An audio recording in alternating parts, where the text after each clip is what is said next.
Assalamualaikum warahmatullahi wabarakatuh. Selamat datang dan kembali lagi kita untuk topik pembelajaran yang seterusnya, iaitu bidang pembelajaran 2, bantuan kecemasan. Okey, kali ini kita sambung bidang pembelajaran 2.2, iaitu Heimlich Maneuver, di mana hasil pembelajaran yang anda patut dapat hari ini ialah daripada tajuk ini, iaitu yang pertama, anda boleh menerangkan Heimlich Maneuver dan kepentingannya, dan yang kedua, boleh membuat demonstrasi Heimlich Maneuver. Okey, cikgu harap kamu boleh memahami tajuk ini dan cuba untuk membuat demonstrasi. Baik, mari kita lihat video ini. Sebelum kita mulakan pembelajaran kita hari ini, kita tonton dulu video ini.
Baik, setelah menonton video ini, apakah pandangan anda?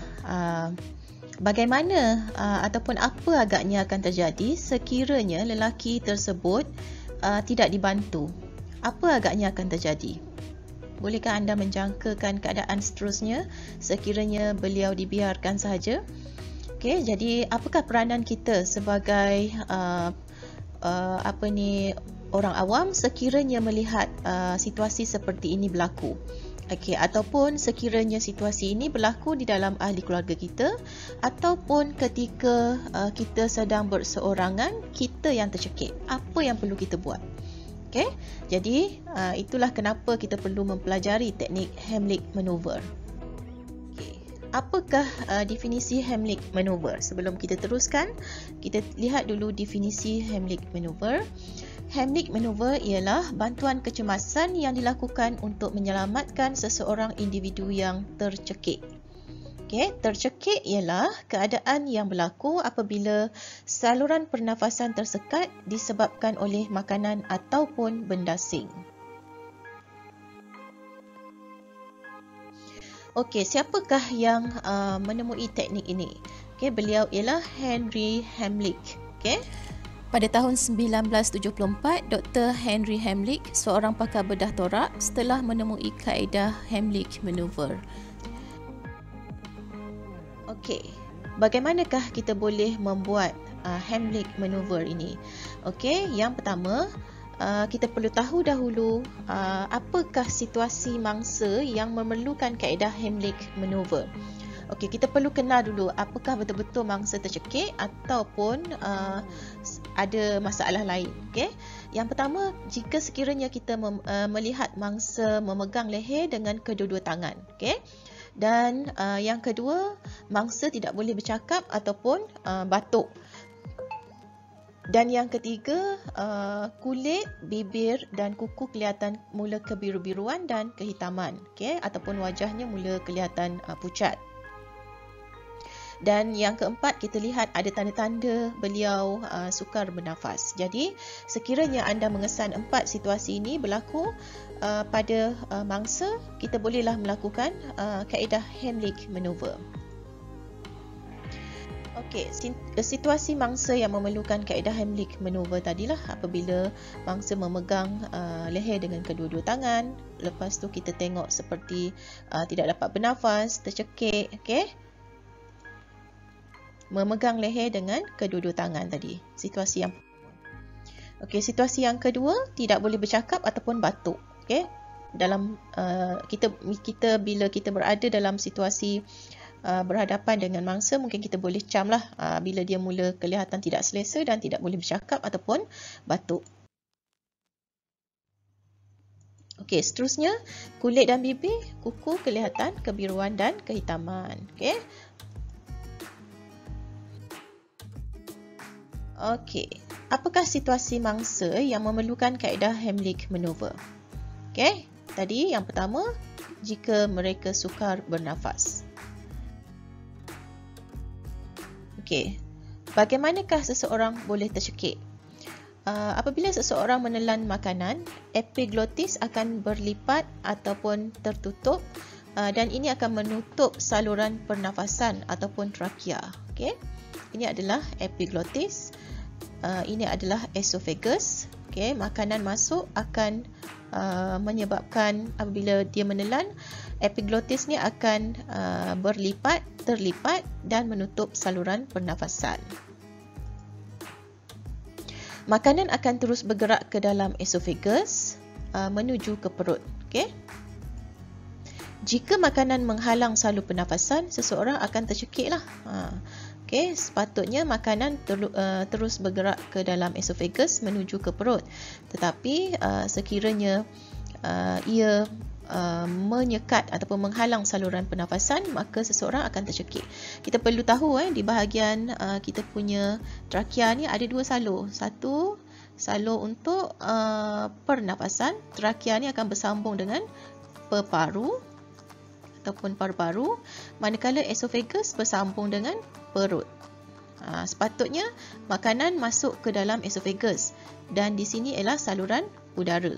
Tetapi apabila makanan menutup ruang ataupun saluran esophagus ni, menyebabkan mangsa tidak boleh bernafaslah. Okay. Seterusnya, apa kepentingan Heimlich Manoeuvre? Okey. Yang pertama, badan dan otak manusia sentiasa memerlukan oksigen. Jadi, jika saluran pernafasan tersekat, maka oksigen tidak akan sampai ke otak. Okay? Oksigen diperolehi daripada udara dan disedut masuk ke dalam peparu manusia. Oksigen ini kemudiannya akan diserap oleh semua sel badan manusia termasuk di otak. Namun, jika seseorang itu tercekik, saluran pernafasan akan tersumbat dan menghalang oksigen ke peparu. Keadaan ini menyebabkan oksigen tidak cukup untuk dihantar ke otak. Jadi, jika bantuan kecemasan lambat diberikan, mangsa yang tercekik itu boleh mengalami kerosakan otak atau lebih buruk lagi akan mengakibatkan kematian. Okey, seterusnya kita lihat kaedah Heimlich Manoeuvre. Okey, sama seperti CPR, kaedah ini juga tidak memerlukan sebarang peralatan dan perlu dipelajari oleh orang ramai supaya dapat menyelamatkan nyawa mangsa yang tercekik. Okey, kaedah yang pertama ialah kita perlu berdiri di belakang mangsa dan bongkokkan badan mangsa sedikit ke hadapan. Kemudian kelilingkan tangan dari belakang mangsa dan genggamkan tangan kanan. Okay, yang Yang ketiga, letakkan genggaman tangan kanan di antara pusat dengan bawah rusuk mangsa. Letakkan tangan kiri di atas tangan kanan dan digenggam. Yang keempat, tekan dan sentak ke atas dengan kuat dan cepat. Tekanan yang diberikan akan menambahkan tekanan di dalam peparu, menyebabkan benda asing akan tertolak keluar daripada mulut mangsa. Okey, apa akan kita perlu buat sekiranya kita tiada sesiapa di kawasan tersebut jika kita tercekik? Okey, jika tiada orang berdekatan semasa kita tercekik, cara untuk menyelamatkan diri adalah dengan meletakkan tangan mengikut kaedah Heimlich maneuver di antara pusat dengan bawah rusuk. Cuba berikan tekanan pada bahagian tersebut dengan membongkokkan badan. Jika tiada tenaga, cari objek separas pinggang seperti kerusi ataupun meja. Bongkokkan badan, tolak badan dengan seluruh tenaga kepada objek tersebut. Okey, kita akan lihat contoh-contoh situasi nanti di dalam video. Cikgu akan tunjukkan. Baik, mari kita lihat video ini. Okey. Ini adalah video daripada buku teks. Kaedah Heimlich maneuver. Tercekik.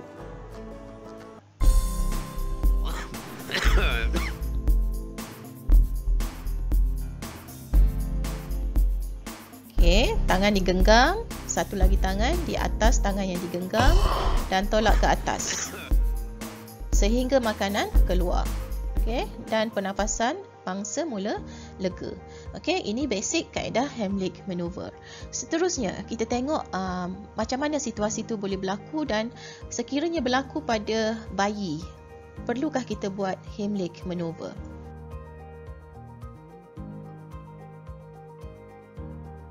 In children less than 20 kilograms, typically less than 5 years, apply only very moderate pressure. Kneel at the child's feet rather than over their torso or standing. In infants under 1 year, don't do the Heimlich maneuver. Continue efforts without interruption until the airway obstruction is removed or advanced airway intervention is available. After successful removal, have the person brought to an emergency department if they have residual symptoms or if they were unconscious. Okey, jadi daripada video tadi kita tahu sekiranya ia berlaku kepada bayi, kita hanya memberikan tekanan yang minimum. Okey.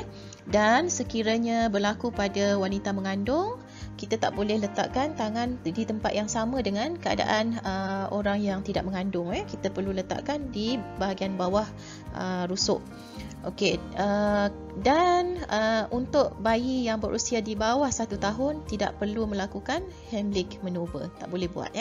Okey, seterusnya kita akan tengok bagaimana pula jika berlaku pada wanita mengandung.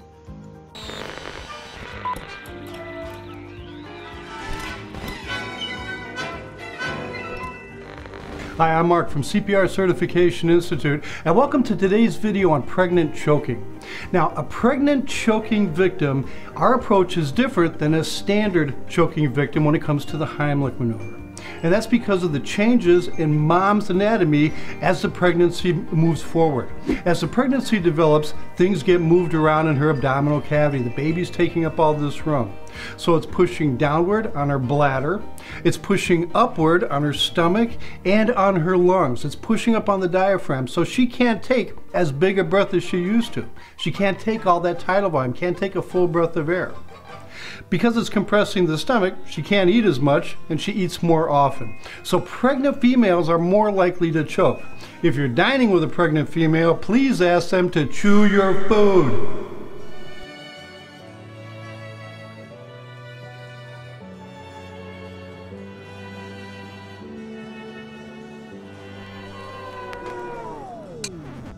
Now, in the standard Heimlich maneuver, our goal is to go through the abdomen, get underneath the diaphragm, push upward, increase the pressure in the chest, knock that obstruction out. But in a pregnant female, we can't do that. The baby is occupying that space. So our approach now is to move to the center of the chest, or the lower third of the sternum. Place yourself behind the victim, bring one hand around on the lower half of the sternum, wrap the other hand around, and you're going to give 2 inches straight in, almost like you're doing chest compressions. But you're going to give the compression straight in while simultaneously squeezing the whole chest. So we're trying to squeeze the thoracic cage, increase that pressure, and knock that obstruction out. You're going to continue these maneuvers until either the obstruction comes up or the victim becomes unresponsive.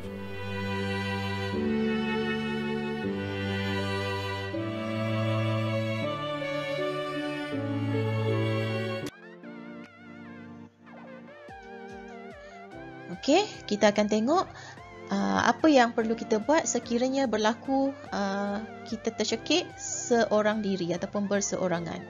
So, you're by yourself and you're choking. There's no one there to help you. Here's what you can do. The idea is you're going to use the back of a chair to simulate an abdominal thrust, this movement.